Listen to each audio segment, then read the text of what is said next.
we have to put up with a lot of unpleasant things during our life, not only in the workplace but also in family and society and everything. So I believe that if you are emotionally mature, you are a grown up, you can adjust. Okay, I don't mean you are not going to be frustrated, but you can adjust one way or another. On the other hand, we cannot only adjust to the environment, but we can also change the environment. And we can make a change, we can make a difference, we can change the culture, okay? If there is gossip, there is bad competition, there is unfairness, you can make, this is not an emotional problem, this might be an ethical problem. Now, on the other hand, if there is an ethical problem, you cannot adjust, you have to change it or quit, I think, you know? So if you are emotionally frustrated because unfairness, because the lack of ethics, you better quit or try to change the culture. But if it's not about ethics, it's just about incompatibility of personality, I think maturity means adjustment. We have to adjust because everybody has to adjust. Okay, Mikey, did that answer your question? Or do you want to ask something else? It's okay. All right. Anybody else has any inputs or questions? Or please, we have plenty of time. Don't worry that we're not we're cutting down on food. Okay. So, all right. If nothing else, let's move on to values. All right. How do we derive values from our personality, especially once we are more aware of our strengths and limits? Eddie, this is a question. I think, I mean, probably, possibly, we have good values, Obviously, but they are a lot of, in most part, the values we derive has to do with our personality. And yeah. And also, you know, more emotional, less emotional, more easier to get angry, being calmer, being more content. Some people are more content, some are not. This also has to do with our personality, the environment we grew up. It's, I think it's about what, 50 hereditary and 50 and environment. That's what derives our personality. And from that, we also, from our personality, we derive our values. I think we're good now. Eddie, try again.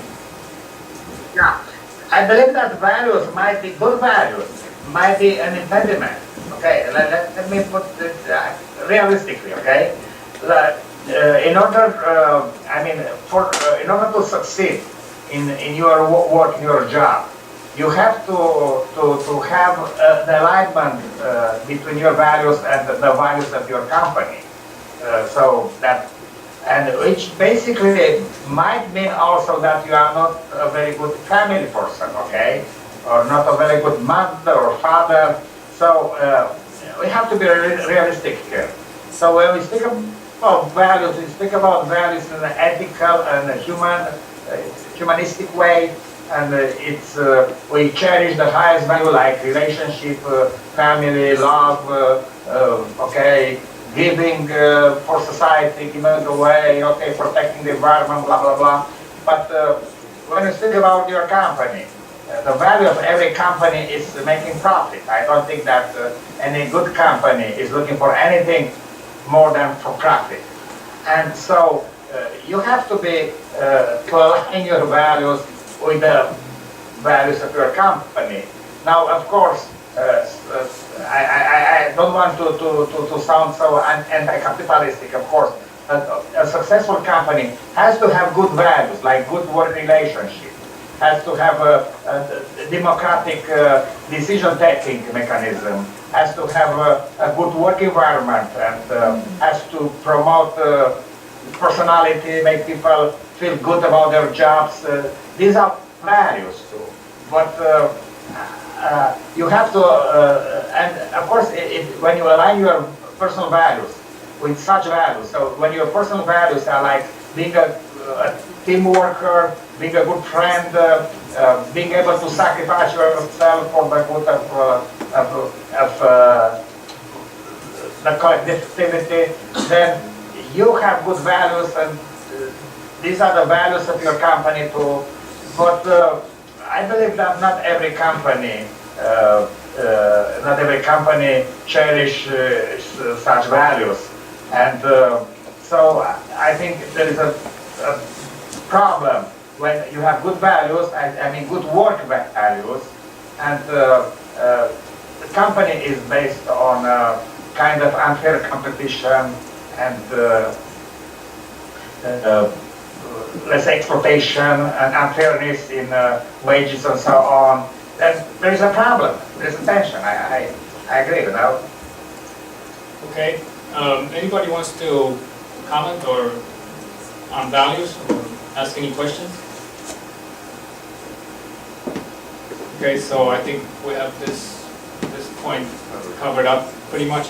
Let's move on. We've got a couple of minutes here before we take a break. Let's move on to personal attitude. Okay, so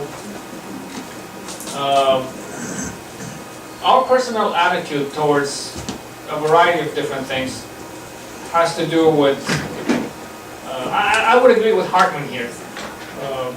Our personal attitude has to do with some characteristics related to whether we are inclined to be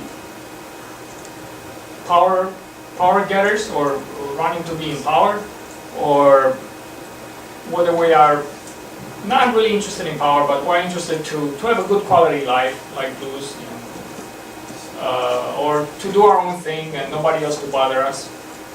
And the other thing is it also has to do with us, some of us, that we don't want to worry about too many things or too much, as long as we have our job from 8 to 5 and we know exactly what we need to do and we go and do it, and the next week we get our next assignment and we go and do it, which are the whites I'm referring to.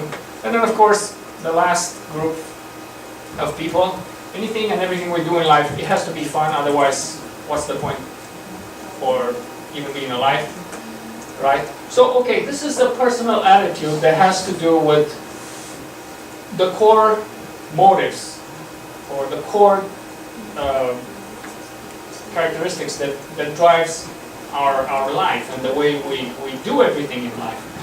So what do you have to, anybody wants to say anything, or maybe we'll ask you first, Eddie, in regards to our personal attitude, or should we break it?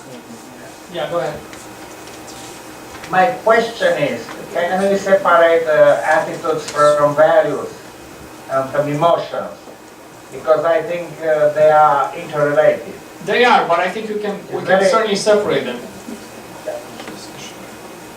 We can separate attitude because, like you said, you know, we're being watched. We're under the microscope constantly, and even though my emotions and my values are, you know, built by my hereditary makeup and by my environment in a certain way, when I'm out in public, I have to have a politically correct personal attitude in order that I can not be fired from my job and, you know, not get into trouble or not get run over by a car, for example, right? Especially in some places. I wouldn't say Taiwan, but you go to some countries in this world where realistically there are no traffic rules. There are no signal lights, so you just have to constantly watch yourself. And I think a lot has to do with your personal attitude. How aware are you of everything that's going on? Yes. You should just one more time. Okay, you go. I think it is how you allow that environment to affect you, how you deal with it, and I think it goes with the attitude. I guess you can call me more of a yellow, like I'm almost equally yellow and red, but it's like if there's considering especially coming from the US, you spend basically most of your time, your waking time at your job. So that I think there should be some sort of enjoyability or satisfaction in that, and then dealing with the frustration, because even if you love your job, and I've had jobs that I love going to work every day, you always run into there's always glitches, there's things beyond your control. Yeah. And I learned, it took a long time for me to learn not sweat what I couldn't control, because that's a lot of times you stress out, and what if, and it's like, okay, well, this is what I can control as long as I'm prepared and this, and the X factor, that's something you just kind of have to adapt and just kind of make it up as you go along. And that goes back to what he said about intuition. You just kind of follow your intuition. You're intuitive, and in each situation, each problem, you'll deal with it differently, depending on the whole factor. It's like looking at the bigger picture of dealing with things, I guess. Okay. Any other